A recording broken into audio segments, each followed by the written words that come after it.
यह कहानी है रामू किसान की, जो उत्तर प्रदेश के एक छोटे से गांव में रहता था।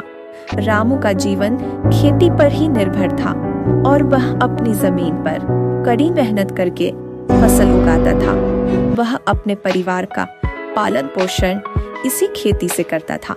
रामू के पास कुल 5 बीघा जमीन थी, जो उसके लिए और उसके परिवार के लिए जीविका का एकमात्र साधन थी। हर साल रामू अलग अलग फसलें उगाता था, जैसे गेहूं, धान, मक्का और सब्जियां। वह सुबह से शाम तक खेत में काम करता।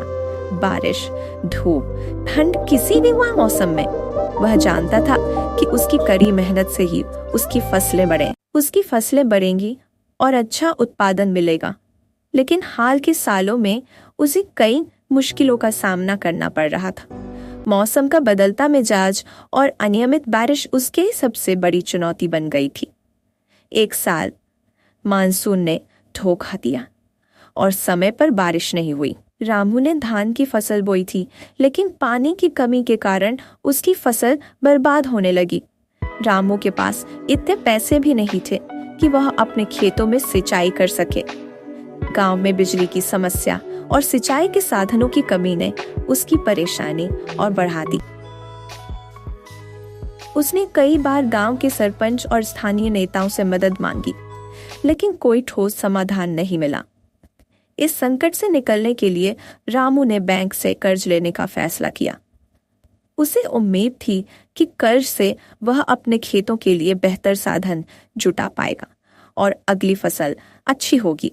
उसने कर्ज लेकर ट्यूबवेल लगवाया और खेतों में खाद और बीजों का इंतजाम किया। इस बार वह अपनी पूरी ताकत से खेती में जुट गया। उसने दिन रात मेहनत की और उम्मीद की कि इस साल फसल अच्छी होगी। लेकिन इस बार एक और समस्या ने दस्तक दी। बाजार में फसल के दाम बहुत गिर गए। रामू की मेहनत और लागत के मुकाबले उसे फसल का सही मूल्य नहीं मिला। वह अपनी उपज बेचकर भी कर्ज नहीं चुका पाया।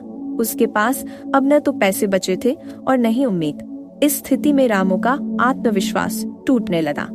एक दिन रामू गांव के अन्य किसानों के साथ मिलकर गांव के ब्लॉक मुख्यालय पर गया, जहां सरकार की योजनाओं और सब्सिडी की जानकारी दी जा रही। वहां उसे पता चला कि किसान क्रेडिट कार्ड और अन्य सरकारी योजनाओं के तहत उसे मदद मिल सकती है।